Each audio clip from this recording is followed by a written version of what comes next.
I'm Brittany. So pretty much I work as a marine biologist out on the Reef boats up in Cairns. So what we do day to day, we're like meeting with hundreds of people per day. We're working out in tourism, so you're really interacting with customers all the time. Yep. As marine biologists, like we're educators pretty much. We're entertainers on the boat. So your main purpose of the day is like you're taking guided snorkel tours, you're doing presentations, we're taking school groups out, that sort of thing. Yeah. And then from there have kind of recently progressed into a new role as an operations supervisor, which is quite nice, a little bit more in management, just a different side to the career, which is awesome. But it's really cool to like mentor people within the team to do that sort of thing. Because like science communication, it's like huge these days, especially for the Great Barrier Reef. There's all these myths flying around and everything like that. So to have like experts, because we're trained, university trained experts out in the field, giving correct information, like the more people you can outreach, the better it is. Yeah, and help educate everyone. Yeah. So do you want to take us back a little bit through like when you got into that, so where you kind of first found your passion for it, and then obviously what brought you to Cairns and wanting to study that? Yeah, definitely. Yeah. So I feel like I've always been, I grew up Central Victoria, coastline whatsoever. Oh, wow, yeah. Our family moved to Sunshine Coast when I was about 15, went into grade 10, and the school that I went to, they had a marine science subject. Awesome. And I was kind of like looking like a few years like in grade, so that was grade 10. In grade 11 and grade 12, there was like this epic field trip to go to Lady Elliot Island. I didn't give two rats about marine science at the time. I was like, Lady Elliot Island, like we're doing this subject for the field trip sort of thing, as was all 25 students in that class doing the subject for that field trip at the end. Yeah. Stuck at it. I was like, oh, this is kind of interesting. Got into grade 11, went to Lady Elliot Island, met marine biologists on the island. I was like, these guys are literally blending the lines between work and play. I was I can do this. Like, so you saw the fun in it? Yeah, 100%. Went into grade 12, finished grade 12. I was like, oh, what now? I was kind of, career-wise, I was really torn between going into education and science. I was like, stuff it. Like, I've got this thing in the back of my mind. Like, you just got like that burning feeling. You're like, I can make this happen sort of thing. So I moved to Townsville in 2019 to study a Bachelor of Science with a major in marine biology. Yeah. And going into that was really, really tough because like, growing kind of, I think it was before going into that degree when the idea was kind of floating there. I'm very lucky. My parents were like, if you want something, like you're going to make it work. Like if you've got a plan A, why do you need, if you're going to put 100% into plan A, why do you need a plan B sort of thing? Yeah. But I had a lot of friends and family friends and parents telling me like, you're going into the degree with like no employment and no money. Like, are you sure this is something you want to do? Yeah. Like, yeah, of course, like whatever. Very stubborn. But anyway, went into that degree in Townsville. And then when you're starting that degree and you're in it, you're around like-minded people. And I was like, oh, like I'm not the only insane person thinking that we can make this happen sort of thing. Finished that degree, did the hard yards, knocked it out in 3 years, and then was like, oh, what do I do now? What now? Like we're another 3 years down the track. So from there, I just applied for a couple jobs. I wasn't really expecting too much. I was actually expecting to just get comfy, move back to Brisbane, do a master's in education, which is what a lot of people were going to do anyway. Yeah. And I was pretty lucky. I finished my last exam one day. 2 days later, I had an interview for a job up in Cairns. And it was the one job that you apply for and you're like, not a chance. I haven't got any of these skills. I just don't think I can do it. But we're putting our foot in the door there. Yeah. Most chill interview ever. He's still my manager to this day. Oh, wow. It was pretty much just a conversation like we're having now. It wasn't, what skills can you provide for me? It wasn't... what can you bring to the team? It was just a conversation. He was like, sweet, you've got the job. When can you start? Pretty much. I was like, hold on. Like, I've got to change all my plans now. Moved up to Cairns a few weeks later and started the job. And that's when I learnt that, the importance of science communication. He didn't, like, skills you can teach in the field and, like, you learn on the job. But if you, like, in tourism, or in science in general, like, if you can talk to... I don't know, if you can communicate something and you can hold a conversation, like that's a really good skill to have. Yeah. I mean, opposite if you want to stick in a lab and, I don't know, be behind the computer, that was just not me at all. But that's when I was like, oh, this is a field of science that I didn't know, really But the edge that you have, clearly you could communicate that way in like you could tell the science bit in a storyteller way to keep people engaged and more interested. I take it tourists. 100%. Like taking scientific concepts that you've learnt from science in university, like no one is going to care about what the scientific name of a butterfly fish is. Like when you're out on the boats as well, people might not, like the tourists that you take out, people, and this is the power of tourism, people might not remember like what they saw, what you told them, but they're always going to remember how you made them feel. So it's always that impact that you have. Yeah, with people. It's so easy to forget. Yeah. So what's that? Is there almost like a traditional kind of pathway that a lot of the people that you graduated came out with? Like, is it like you do this degree, you kind of go into this job, or is it pretty flexible? Like the people that you graduated with, where'd they end up? Yeah, I feel like the people I graduated with now, I keep in contact with quite a few of them. Yeah. A lot of them have stayed at the university to do masters and honours and PhDs, very academic, like like hats off to them. Yeah. I think going into that, they all had niches that they wanted to go into. Like some people were really into minke whales, some people were really into looking at the the photosynthetic algae, like looking at corals from like a cellular level sort of thing. Like people had their ideas. I had no idea. I had no idea. I think when I chat to like my parents' friends and stuff like that, they're like, "Oh, wait, I did marine science back in the day." I'm like, "Cool. Like what did you do with it?" They're like, "I'm an accountant." I was like, "Yeah, okay." But times are changing as well. I feel like there are more jobs than there ever has been. In that space. Cool. I don't know many people that went into tourism, but tourism provides over 64,000 jobs a year on the Great Barrier Reef. But yeah, either that way or just completely out. Education, a lot moved into school teaching as well, which is awesome. But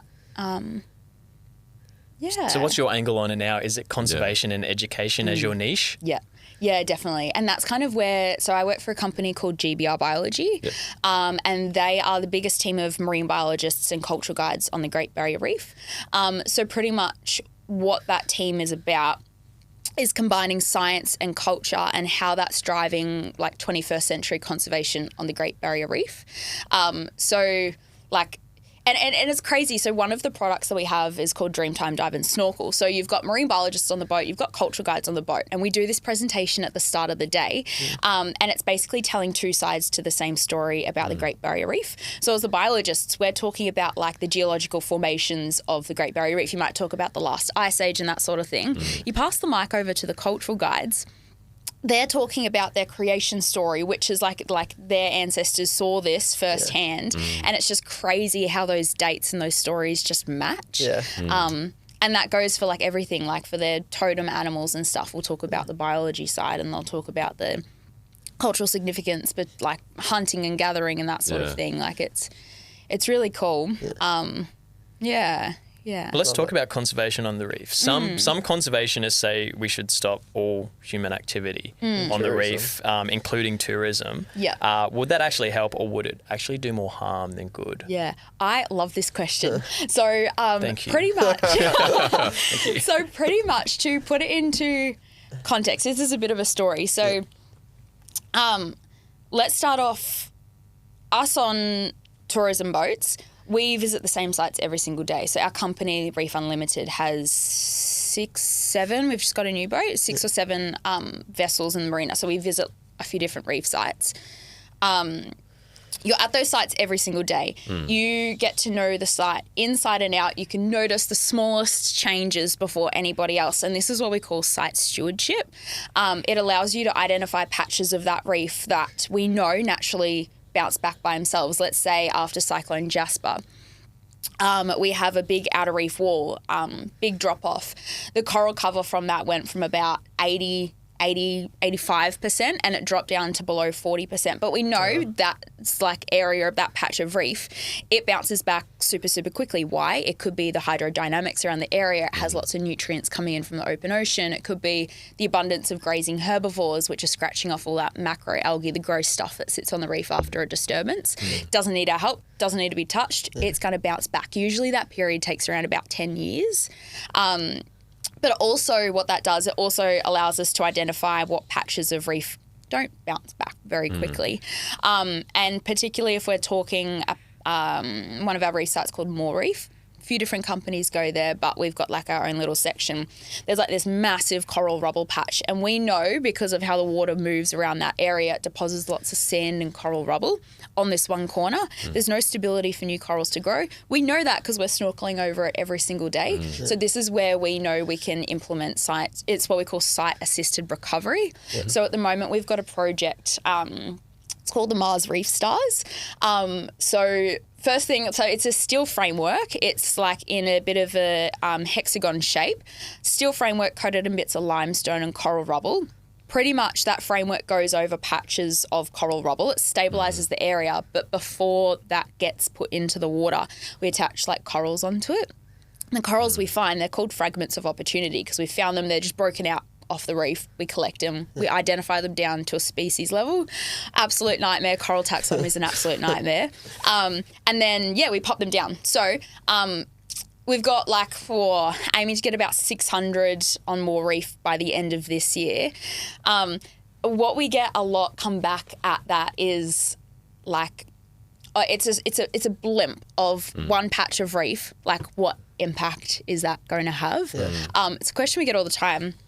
And I think this comes back to the science communication side. So what we do is when we're implementing these projects, we get customers that are out on the reef boats involved in tying those fragments, in swimming them out. We'll take snorkel tours over while they're constructing the build and putting it all together under the water. While we're doing that, while we're on the table, on the pontoon, on the boat, tying those fragments on, you're having conversations with people, okay? Those conversations, they might be about, hey, whereabouts in the world are you from? What have you been doing in Cairns while you've been travelling here?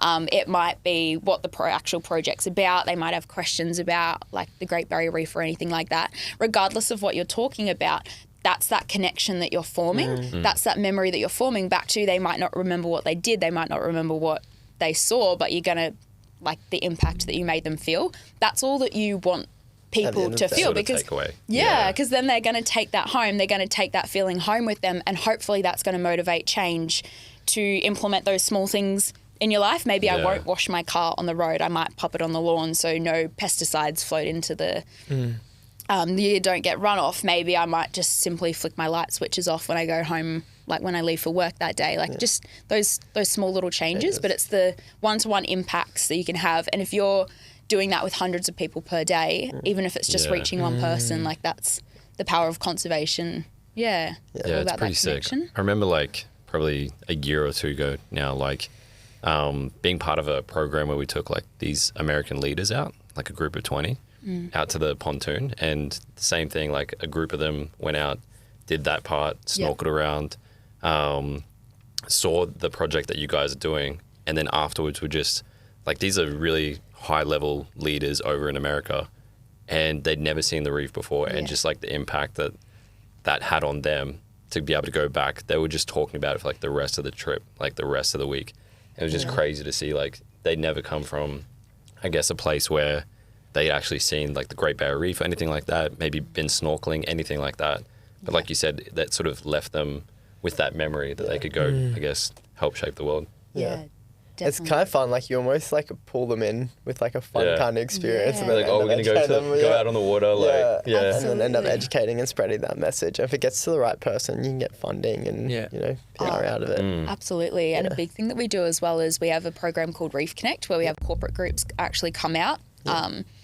And that's kind of where a lot of it stems from. Our most recent funder for that project was actually the Cotton On Foundation. So, you know, that clothing spray and typo and that sort of thing. So we had the CEOs of every department coming out, and just had a massive day to show them like what we do, how important this is. And for the last few years, they donated a minimum of $2 million over a three-year period, which helped us to get so many more Reef Stars in, but also connect with so many more customers. So, that's awesome. So it's kind of like doing tourism in the right way, Absolutely. I guess, is sort of the angle Ethically. now. Ethical definitely. Sort of tourism. Definitely. And education. Absolutely. And so many operators are so great at that these days. Like, there's a lot of high standard tourism operators running around, and even to run tourism, you kind of got to meet certain standards.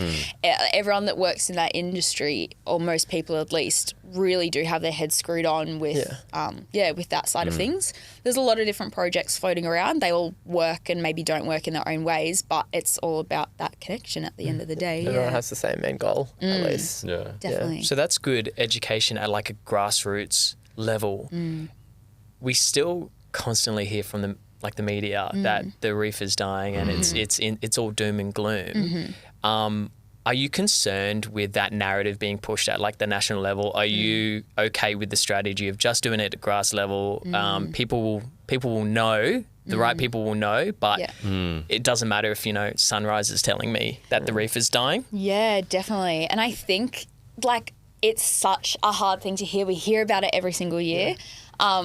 I think the best thing that we can just tell people is like, you got to come out and see it. You know what I mean? Like the Great Barrier Reef is huge. It is larger than 2/3 of all countries on the entire planet. And it extends 2,600 kilometres long. Like, I could tell you exactly how many square metres, but it's not relevant right now. But so what is happening on one little section of reef, it might not be affecting the other 2,999 reefs that are happening around. Yeah. So the Great Barrier Reef Marine Park Authority, they're the big governing body that look after the marine park. They had a report come out about the last mass bleaching event. So it was a pretty large bleaching event. Common misconception of bleaching is a bleached coral is not a dead coral. It just means that coral's lost its photosynthetic algae. It's just white in colour, still running off reserve energy. But the mortality that came out of that across the entire Great Barrier Reef was only about approximately 2%. Oh, wow. So we really blow up about certain key words. So ecosystems go through these ebb and flows of cycles over time, and you can track it back. So are you saying we're potentially overreacting about the Great Barrier Reef's potential demise? Yeah, I think the Great Barrier Reef, it's not dying. Let's pop that out there. The Great Barrier Reef is not dying, but it's certainly... Clip that reel. That was what we were trying to get. Wrap it up. Wrap the podcast up. We're done here, baby. GBR is fine. But the Great Barrier Reef is certainly under pressure. We shouldn't forget that. So there's three main pressures. Well, there's a few, but the top three that impact the Great Barrier Reef these days: cyclone activity, coral bleaching, and crown of thorns starfish. Now, these are natural phenomena that have always occurred on the Great Barrier Reef. It's just with a changing climate that these are becoming more frequent and more intense, and that's reducing the recovery period that corals have to bounce back. Yeah. Okay. So it's just basically throwing everything out of whack just a little bit. We all know how evolution works, and that just can't keep up with the intensity of these events. Sure, yeah. At the moment. That's the other thing that I've heard people say, is the fact that like if we keep saying the reef is dead, people don't want to come see it then.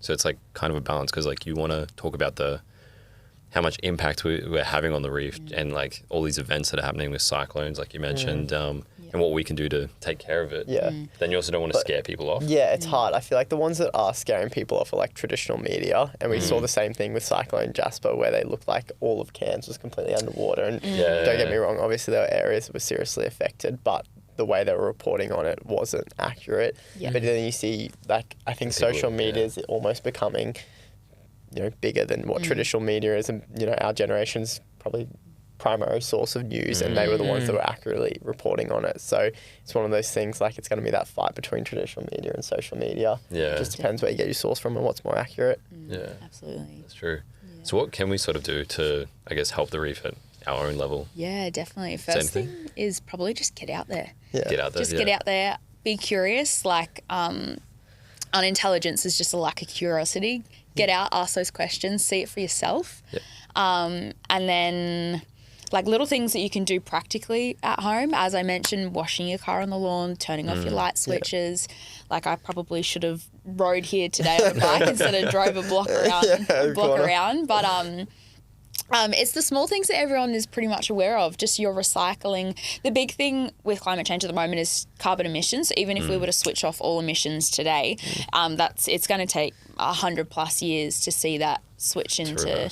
Yeah, definitely. But I think just stemming back to the importance that... like the Great Barrier Reef's there, it is stopping erosion from coastlines. It's got a big socio-economic value for bringing in money. It's supplying lots and lots of jobs. And And 90% of Australia lives on the coastline anyway. So, like, we're seeing the cascading consequences of climate change at the moment.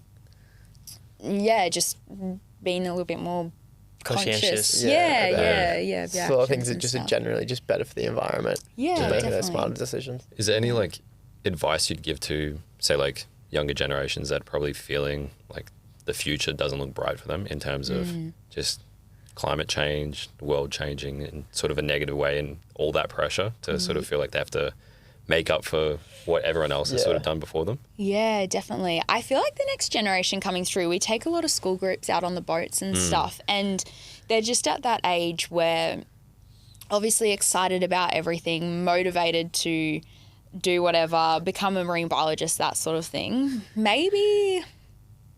This is all I'm going to have to think about this one, That's cool. Yeah. What are you going to say to influence a whole generation of students? Go. Just off the top of your head. Just off the top, just riff. Yeah, of course.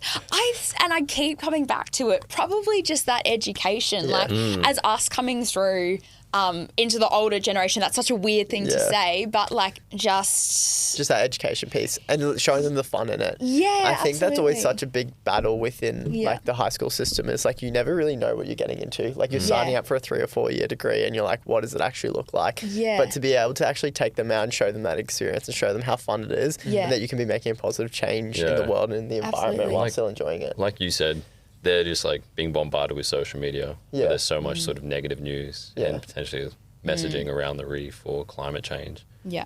So just And it's make sure they have that positive experience while being educated. Definitely, because like you're not going to.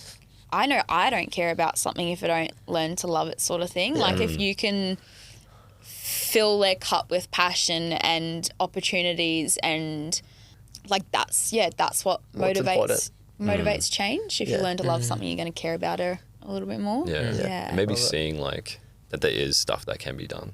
Yeah. Instead of feeling like it's already dead or something like that. Yeah. Yeah, absolutely. That's What's your probably- message to the Cairns people that haven't visited the reef yet? Oh yeah. It's at your backyard. Let's go. Nah, I'm busy. There's local discounts. Every local. Nah, I'm When you ask like a local, it's there. Like I'll go see it at some point. you I ask a don't local need and they to see haven't it right seen now. it in like 15 years. Yeah. They're like, Absolutely, yeah. I just want my locals discount. Make the most of it. Yeah. Absolutely. You mentioned before the crown of thorn starfish. Yeah. Is that it? Isn't there a project where they're like injecting them? Yeah. Where does it cross the line between like playing God and just letting the ecosystem run its course? Yeah, definitely. So crown of thorn starfish. So they are, for anyone that doesn't know what a crown of thorn starfish is, it is this spiky looking starfish. Typically starfish will have 5 arms. These guys can have upwards of 15 to 20. Oh, wow. If you were to create like a I won't call them superheroes, but like an invincible creature, like this baby is it. Yeah. damn. So Jeez. pretty much they're a spiky starfish. They're native to the Great Barrier Reef. That's a common misconception. People mistake them with urchins and a different type of starfish that come in on barges and stuff like that. That's what we call an introduced species. They're not that. They're native. They've always been found on the Great Barrier Reef. They need to be there. What they do is they eat coral tissue, typically on your faster growing corals, which is kind of a good thing. Faster growing corals, like your plating corals, your branching corals, they can grow upwards of 20 centimetres per year. That kind of gives your slower growing corals, like your boulder corals, a chance to kind of find an equilibrium sort of thing. The problem that we have with crown of thorns starfish is when we see them in too high numbers. That's what we call an outbreak. We actually haven't known about these guys for too long. The first detected crown of thorns starfish outbreak was in 1962, and that was actually at Green Island up here in Cairns. So there was a local doctor in Cairns. His name was Jack Barnes. He noticed that a lot of patients were coming in with like these big spines embedded in their skin. And he was like, what's going on? And that's when they detected that outbreak. Mass lost coral cover. So they've basically just taken over the ecosystem. They tried, it's pretty interesting, they've tried a few different methods like to, I won't say eradicate, but to control these guys. Way back in the day, they used to just cut them cut them in half. Now, like, you ask a 5-year-old child what happens when you cut a starfish in half. Oh, they grow 2, or they grow an extra arm or something like that. So they were just worsening the issue. Yeah. They went through a phase of trying to barricade these crown of thorns starfish off. So, yep, you're doing an awesome idea by identifying that this is a patch of reef that's got an outbreak. But these guys are what we call broadcast spawners. They release all their eggs into the water column during not a synchronized event, but during like our warmer months. A mature female can produce millions of eggs per year. So that wasn't fixing the problem. So what we do now is in Australia, we'll use sometimes we'll use a bile salt solution. Vinegar's a little bit cheaper to manufacture. So pretty much you go diving, and we've got, you might see in the Cairns wharf, there's COTS boats. So these guys, they go out for 2 weeks at a time purely to go check out reefs and do that control program. So pretty much when you go diving for crown of thorns starfish, you're head to toe covered in PPE gear. You can't be showing any skin. You take like this big long like rod needle thing, and you just inject those crown of thorns starfish. Typically just once or a couple times is enough. And it's just controlling those populations. What we do at one of our sites is we do what's called fine-scale juvenile crown of thorns starfish collection. So keeping it nice and simple, 3 times a week we'll have 2 our marine biologists head out to one location, and they're looking for small crown of thorns starfish. Typically they're found in coral rubble patches. When crown of thorns starfish, when you find them, they like to chew on what's called CCA, crustose coralline algae. It's this beautiful pink algae that typically sits on rubble or beneath like coral beds. That's what they're feeding on. I was actually looking at data last night from the guys that were out diving last week. They found 29 little guys this big, out on the reef just within 2 90-minute dives. Wow. And like we're doing a little bit of research into that wise, but we now know because we've got those divers out every 3 times a week for those crown of thorns starfish. Hey, we've got a little bit of an issue happening here. We wouldn't know that otherwise, sort of thing. Yeah. Do they ever collect them? I swear I see videos of people with nets like collecting them and going under. So what was the difference with that? No, definitely. Again, back to the education side of things. So we collect them. I know we do lab presentations on the Reef Magic pontoon. We will do crown of thorns starfish dissections. What we're looking for in those dissections is little eggs in the arms, pretty much. So in their gonads. We're looking at how small crown of thorns starfish are size-wise to when they start to reproduce or when they start to produce those eggs. We will also just do general presentations about like how cool these guys are pretty much. You don't want to create doom and gloom stories. You always touch on it a little bit at the end. But just letting people know about them because there's so many misconceptions. Yeah. That's why we collect them. Yeah, I love that. Yeah. Something you've always been big on as well, too. I saw it when you set throughout your little backstory. It's just like the balance between like work and then your life. And just kind of like blurring the lines between that. So what's the motivation behind that been and what do you do to try and achieve that? Yeah, definitely. I think being in Cairns makes it so easy. Yeah.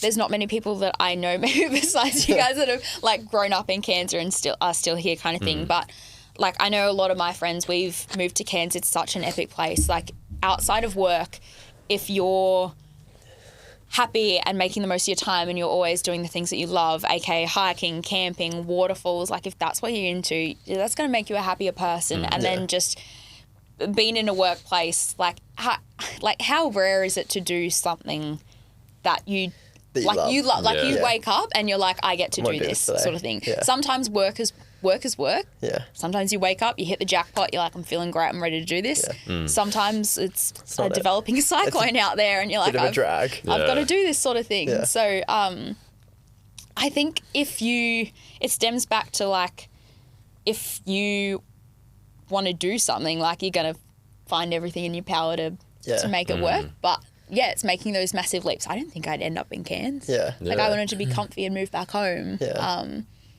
Just there's but it's just even so amazing that you've like found something you're so passionate about like so early on. Like you know, Ben and I both you know, on our second careers now, and it took us a little while to, you know, find something that we actually loved. But I know people are still on, you know, third, fourth, or just still on those jobs that they just don't love. It's so hard to find that link between like your passion and your purpose and what you actually feel like you're here to do. So it's so awesome that you found that so early and you get to wake up and do that each day. Very fortunate. Which is awesome. Do you have to do cyclone prep? What's that look like? Yeah. So I wasn't really involved too much with it last year, but cyclone prep pretty much, we only really need to prep for the Reef Magic pontoon in our company. So it'll just be a day where the crew, it's just a whole crew boat. Pretty much you go out, you pack down the pontoon, you pretty much take everything off, you collect the caretaker that's out there and you bring them back sort of thing. But I know what happened last year during the cyclone was, they tied up at the pontoon, we're trying to pack down everything, but lines are snapping, the conditions are pretty crazy, like they just had to pretty much take off. It's not too insane. I mean, the guys, they're still running out today except for the pontoon. There's like prep to do, but nothing too crazy. Yeah, nothing too crazy. Yeah. And then the cleanup after, or like what would it look like after? Yeah, pretty much just the opposite, taking all the equipment back. We do a lot of so what happened after Jasper last year is we had a few people in the team of Marine Biologists and they just stayed out on the pontoon for a few days. We received a permit from the marine park to actually flip coral colonies back the right way. So these guys were just in the water pretty much 5 hours a day, gloves on, checking out the area, doing surveys, measuring that coral cover.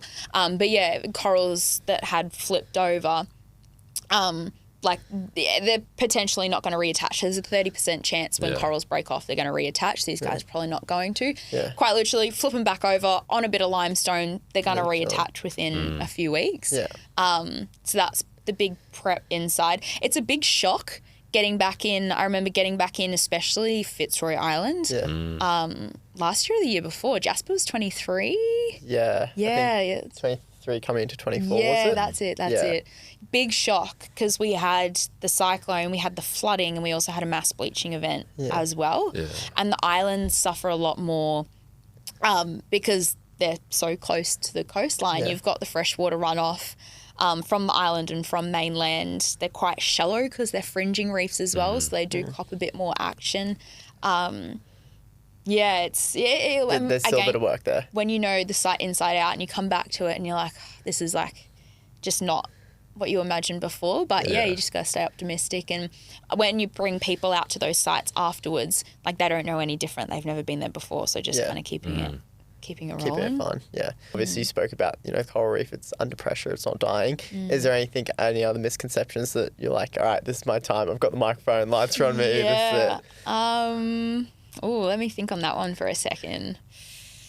Probably, you get some pretty funny questions. I remember we were travelling out to the outer reef one time. In rough weather, you get really close to Fitzroy Island and then you veer out. Protection of the mainland makes it a little bit less rough.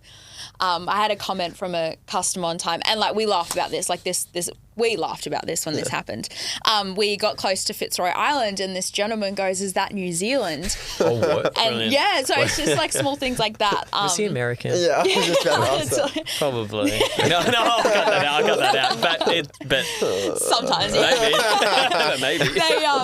You often get, and I love this, but you often get. It's often the older generation that come on board and they come straight out with you with like just these insane questions that they've obviously pre-developed in their notes in their phone. Like, what's the pH of the ocean? And I've got a tank at home. Like, am I like, what? Wow. It's this genus, this, just people trying to outsmart you know what I mean? So they're trying to prove that they know. Trying to prove. And it's very life. amusing. You kind of just sit there and let them say their thing and be like, all right, well, what's your question at the end sort of thing. But, apart from that, pretty standard. Yeah. I feel like I need to keep a tab in my notes list of funny things that happen. But like they're the things that keep you going. Just keeps it lighthearted and fun. Does it ever get like too repetitive as well with what you're doing each day? Like does that ever pop up, like feelings of, I don't know, it just feels like the same sales pitch. Absolutely. So I think with the sales pitch and stuff that we do, because we do a lot of sales on the boats, and that can sometimes become repetitive, but it's repetitive for a reason. Yeah. We use the same framework, like a sales decision tree, to decide for this individual what product I'm going to sell for them in that spot. That gets repetitive, but it's efficient. Yeah. So you just continue to do it. For your own sake, when you're in the water giving guided snorkel tours, again, you tend to go on a similar route. So you know your story, you can develop your story. Even though your customers are getting a kick out of it, like, you got to do things for yourself at the end of the day. Yeah. Like, you got to reinvent your own stories. And this kind of goes into workplace burnout. Yeah. Obviously, in every job, career, even if it's just life, we're all going to go through periods of burnout. Yeah. And it's kind of like, I was watching a video the other day, and it's kind of like when a wave comes, like, it pulls back before it tips on over. So you've got to go through those reinvention periods where you got to kind of withdraw a little bit. Maybe it's that burnout period, reinvent yourself, whether it's, I don't know, this is nerdy because we're all from a science background, but like, you'll jump on Google Scholar and you'll just kind of develop new stories. Yeah. And then once you develop those new stories, like, it's new for you. It's not repetitive for you. You can hear it in your voice. Like, I know when we're training biologists on the boat, you can tell 2 weeks ago they were just not having a bar of it, sick of talking about rabbit fish. Like, well, don't. Yeah, like, talk about if you're not something getting a kick out of If it. you've got the freedom to do that, then 100% go for Absolutely. it. And you unintentionally notice it in their voice, like, automatically, like, their posture changes, like, their ears are further away from their shoulders, they're projecting their voice, they're smiling, and that's contagious as well. So because you're in operations management, you're more cognizant of that now. You're not just coming at it from the marine biologist perspective. You're just like, hey, we got to actually, this is a business as well. We've got to craft this. Absolutely. And it's a position where I've learnt so much in, and a position where I don't know so much in as well. I think it's really nice to step in that position, being where the staff are, being so vulnerable as a 21-year-old girl working on a reef boat and delivering presentations to like, you've been through it, and I think I can relate to the staff quite well, in a sense that you can mentor them through that process. Been through the burnout, being put on psychologists, been there, done that sort of thing. And so when they come to you with these problems, I'm really great friends with a lot of the guys in the team as well, so it makes it very comfortable. But yeah, also there's other elements, because you can see it, because I'm not working like in and amongst it every single day, so you kind of get to observe and watch it, so you become more aware. You become more aware of it. But stepping out of it, I had to do a presentation the other day on the boat. Actually, not even a presentation, just a short little spiel about one of our reef recovery days. I was a nervous wreck. You could chuck me up in front of 300 people to deliver a 20-minute presentation. I'd be like, sweet, wouldn't think twice about it. But yeah, just delivering a 30-second spiel now, because you're not in it all the time, it makes you quite vulnerable. It's finding the random little things that get you nervous and catch you off guard. Absolutely, when you haven't been Done in it for a while. Definitely. But there's a lot of sides like business and like wage costs and stuff. Like there's a lot of new things, which is exciting, which is awesome. Like, wearing a few different hats and just develops you at the end of the day as well too. Absolutely. Another opportunity to learn. I was just gonna say, what's your sort of vision from here, like, for your career? Is that what Ooh, you? yeah. Oh, great minds. You can ask the same question. Potentially, because we ask the same question every single time. Go for it. I think from here, I've definitely got a few short-term goals to tick off this year. Yep. I think in the future, I'm really enjoying like operations management and that sort of thing. So whether we move into working for the Marine Park Authority, whether we keep moving up in this company here, not really too sure. There's a few things under the radar, but just ticking off those short-term goals and saying yes to every opportunity that pops up is probably the biggest thing, because that's how you meet people, that's how you learn things, that's how you're like, okay, I'm like interested in this, I thought I'd be interested in this, but hell nah, so let's step back a little bit. So as a final one, how many more years has the Great Barrier Reef got? Ooh. Get that clear. Yeah, I just want to get the clear. Hopefully forever. Hopefully forever. Can you like dub it and be like 5 years? Yeah, like, 5 years. It's over? got 5 years. Yeah. Oh my God. No, Awesome. I love that. Awesome. Well, Thank you thanks so for coming. much. It's been a Thank pleasure. you. Thanks so much for Might having be me. a Betterment Reef trip coming soon. We'll Yeah. vlog it. Oh, let me Do know, not guys. know. Let me know. We'll Locals make it discount. happen. Oh, we'll get you better than locals discount. I want to spit in those ground stores. Yeah, that's what your mind went. Yeah. It's free, but you have to work. Yeah, it's fine. I'll work. I'll bring my budgie smugglers. Done. All right. Thanks so Thanks much. for coming. Really. Appreciate it. Thanks, Bye, guys. mate. Bye. Cheers. Bye.